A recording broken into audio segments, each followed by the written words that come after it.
여러분 안녕하십니까? 누리호의 발사 연기 소식에 조금은 다른 의미의 탄식을 내뱉은 연구팀이 있습니다. 누리호에 탑재돼 발사될 큐브 위성을 개발한 조선대 팀입니다. 김혜정 기자가 만나봤습니다. 예정대로라면 TV 앞에 모여 누리호 발사 카운트다운에 설렜을 시각. 하지만 누리호에 실린 초소형 위성을 개발한 조선대 연구진은 아쉬움을 뒤로하고 다시 교신 시스템을 점검하고 있습니다. 그래서 좀 김 빠지는 부분도 없지 않아 있었는데 성공을 위해서 완벽하게 검토를 하고 가는 게. 누리호가 우주로 싣고 갈 큐브 위성은 모두 4개. 이 초소형 위성들은 성능 검증 위성에 장착돼 발사 15분 뒤 궤도에 진입하게 되는데 이 가운데 발사 8일 뒤쯤 가장 먼저 사출될 9.8kg짜리 큐브 위성을 유일하게 지역대학에서 개발한 겁니다. 스텝큐브2로 불리는 이 위성의 임무는 백두산 분화징후 관측. 이 군에서 쓰는 장적외선 카메라가 탑재돼 산불을 감시하고 잠수함도 탐지할 수 있습니다. 적외선 카메라라고 하는 부분은 일단 온도를 센싱하는 데 있어서 도움이 되는 센서가 되겠고요. 분화징후라고 하는 건 백두산 천지의 온도를 지속적으로 모니터링을 하고 그 온도가 급상승을 한다거나 하게 되면 뭔가의 분화징후가 있다라고 하는 걸로 판단을 하는. 우리나라에서 제작돼 쏘아 올린 큐브 위성은 모두 16개입니다. 하지만 이 가운데 완벽하게 임무를 수행한 경우는 단 한 건도 없었습니다. 이 때문에 이번에 발사되는 큐브 위성에 거는 기대가 클 수밖에 없습니다. 순수 한국형 발사체에 몸을 실은 조선대 스텝큐브2. 세계적으로 폭풍 성장한 큐브 위성에 한국 시장 개막을 알리는 신호탄이 될지 주목됩니다. KBS 뉴스 김혜정입니다. 석유화학업체들이 모여있는 여수 국가산단의 지하에는 고압가스나 화학물질이 오고 가는 배관이 마치 거미줄처럼 설치돼 있습니다. 그런데 지하에 매설된 배관 약 20km의 위치 정보가 제대로 파악되지 않아서 자칫 굴착 공사로 인한 사고의 위험이 있었던 사실이 감사원의 감사 결과 드러났습니다. 보도에 이성각 기자입니다. 200여 개 석유화학 업체들이 모여있는 여수 국가산단. 도로 옆으로 공장들끼리 고압가스나 화학물질 등을 주고받는 지상 배관이 보입니다. 도로 및 땅 속에도 배관 여러 갈래가 놓여 있는데 여수 산단 내 지하 배관의 길이는 682km, 순천과 서울 왕복거리와 맞먹습니다. 지하 배관 정보는 굴착 공사 시 배관 손상을 막을 수 있도록 지리 정보 시스템을 통해 제공됩니다. 비어있는 공간이 얼마나 되는지, 심도가 어떤지, 이격거리가 어떻게 돼 있는지 이런 것들을 자체적으로 그러니까 저희한테 문의하지 않으셔도 자체적으로 이제 이런 게 서비스되고 있으니까. 하지만 감사원 감사 결과 여수산단 내 지하배관 27km에 대한 정보가 누락돼 있었던 것으로 파악됐습니다. 2006년 지리정보 시스템을 만든 뒤 보완이 이루어지지 않았기 때문입니다. 최근 5년간 여수산단에서 이루어진 굴착 공사는 432건. 제대로 된 정보가 없는 상태에서 자칫 배관 손상으로 인한 위험물질 유출 사고 위험에 노출됐던 겁니다. 감사원 지적에 따라 산업부는 누락된 배관 정보를 확보해 시스템에 반영하기로 했고 여수시도 관리를 강화하기로 했습니다. 통합 시스템을 갖춰가지고 운영할 계획에 있고요. 앞으로 업데이트되는 배관에 대해서는 조례를 제정해가지고 강제를 해서 관리를 하도록 여수시에서 할 계획이 있습니다. 10여 년 동안 무방비 상태로 굴착 공사가 진행된 사실이 드러나면서 허술한 산단 안전관리 문제가 도마에 오르고 있습니다. KBS 뉴스 이성각입니다.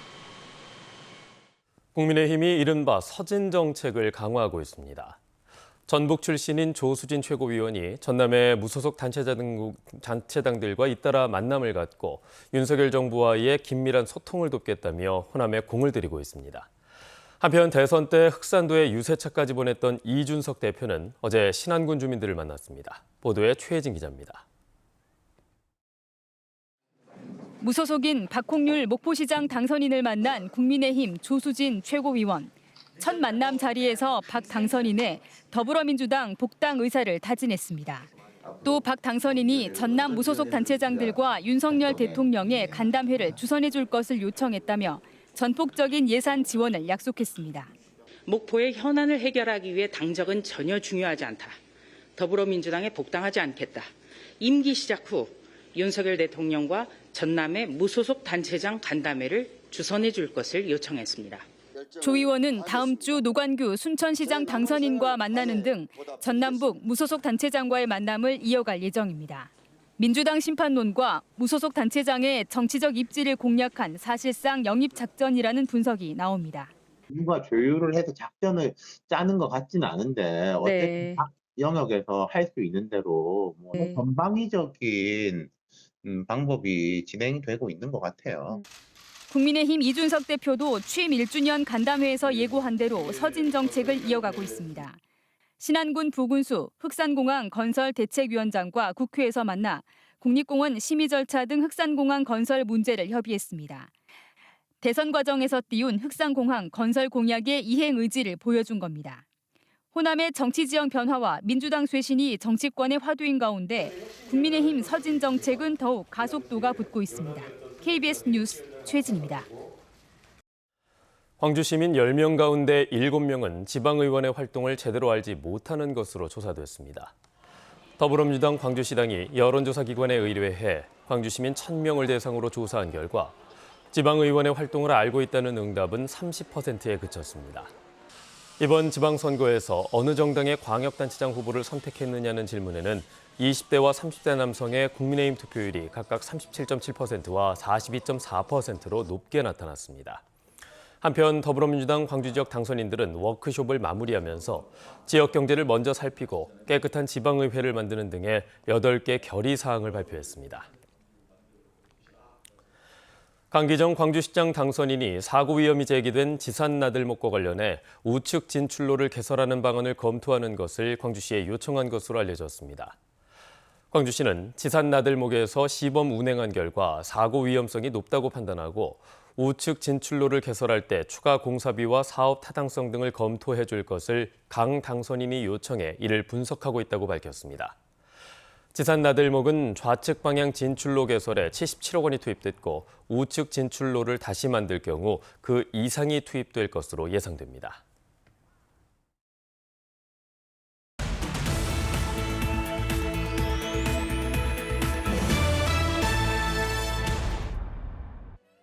곡성군이 2024년 완공을 목표로 지하 1층, 지상 5층 규모의 새 청사 공사를 시작했습니다.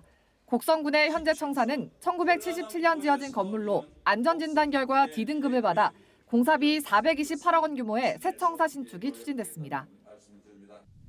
행정안전부의 자전거도시 브랜드화 지원사업 공모에 강진군이 추가로 선정됐습니다. 올해 선정된 강진만 생태공원 가족과 함께 자전거 한 바퀴는 자전거 공원 조성과 순환형 코스 조성 그리고 해안 자전거도로 정비 사업 등으로 진행됩니다. 여수를 찾는 관광객이 사회적 거리두기 해제 영향으로 지난해보다 20% 늘어난 것으로 집계됐습니다.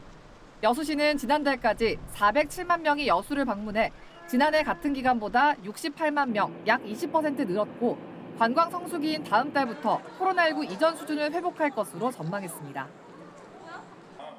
여수 산단 탄소 중립 실현을 위한 컨퍼런스가 열렸습니다.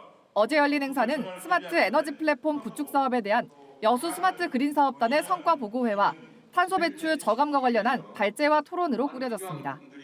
지금까지 단신 브리핑이었습니다. 준비가 덜 된 아파트 사전 점검과 관련해 김희강 광주 서구청장 당선인이 해당 아파트의 공사 현장을 찾아 철저한 검사를 약속했습니다.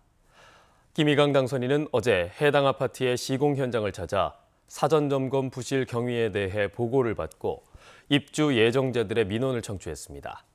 이 자리에서 김 당선인은 입주민 입장에서 서구청이 가진 행정력을 최대한 발휘해서 사전 점검과 준공 검사를 챙기겠다고 밝혔습니다.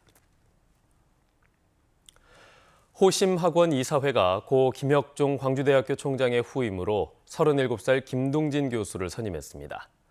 이사회는 최근 설립자의 창설 정신을 계승하기 위해 고 김 총장의 아들인 김동진 청소년 상담 평생교육학과 교수를 차기 총장에 선임했다고 밝혔습니다. 김 총장은 지난 2018년 성균관대학교 초빙 교수를 지내고 같은 해 광주대 조교수로 임명된 뒤 부총장실 미래발전연구원 부원장 등을 역임했습니다. 광주대 총장의 임기는 4년으로 오는 2026년 6월 13일까지입니다. 민선 8기 광주시장과 전남도지사 취임식에 양시도의 사절단이 참석합니다. 전라남도는 다음 달 1일 열리는 강기정 당선인의 취임식에 전라남도 사절단이 참석해 22개 시군에서 가져온 흙과 함께 기념 식수를 할 예정이고 같은 날 오후에 열리는 김영록 지사의 취임식에도 광주시의 사절단이 참석한다고 밝혔습니다.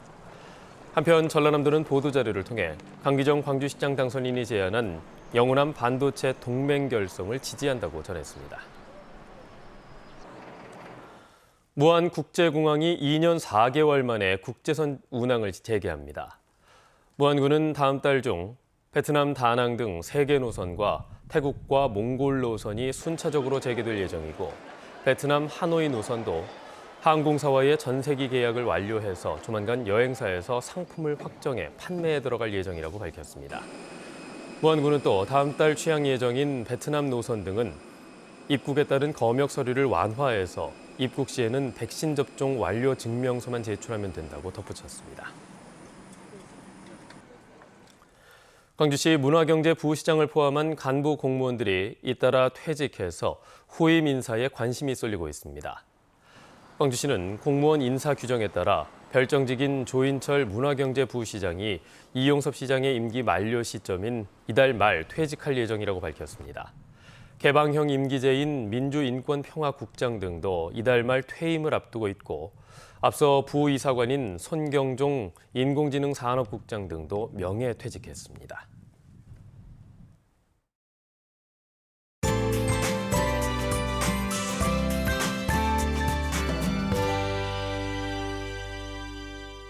오늘도 맑은 하늘 보기는 어렵겠지만 기온만큼은 크게 올라 덥겠습니다. 한낮 기온이 광주가 어제보다 2도가량 높은 30도가 예상되고요. 주말에는 조금 더 오르겠습니다. 예년 이맘때 기온보다도 1에서 2도가량 높은 기온으로 더위가 계속되는 만큼 건강 조심하셔야겠습니다. 오늘은 가끔 구름 많다가 밤부터 차차 흐려지겠고요. 광주와 전남 서부 지역은 오전까지 5mm 안팎의 비가 조금 더 내리겠습니다. 또 전남 북부 내륙 지역은 낮 사이에 최대 30mm의 소나기가 내리겠습니다. 외출하실 때 우산 챙기시면 좋겠습니다. 다음 자세한 지역별 날씨입니다. 아침 기온 대부분 지역이 어제와 비슷하게 시작하고 있는데요. 광주가 20도, 담양이 18도 가리키고 있고요. 한낮 기온은 화순 31도로 덥겠습니다. 곡성의 낮 최고 기온 31도, 구례 30도로 내륙 지역은 어제보다 1에서 3도가량 높겠습니다. 목포의 낮 최고 기온 26도, 해남과 완도 27도로 해안 지역은 어제와 비슷하거나 1에서 3도가량 낮겠습니다. 신안을 비롯한 도서 지역은 23도에서 26도까지 오르겠습니다. 바다의 물결은 전해상에서 비교적 잔잔하겠지만 곳곳에 바다 안개가 짙게 끼겠습니다. 항해나 조업하는 선박들은 주의하셔야겠습니다. 당분간 흐리거나 구름이 많이 끼겠고요. 화요일부터 수요일 오전 사이에 비 소식 나와 있습니다. 날씨였습니다. 뉴스를 마칩니다. 여러분 고맙습니다.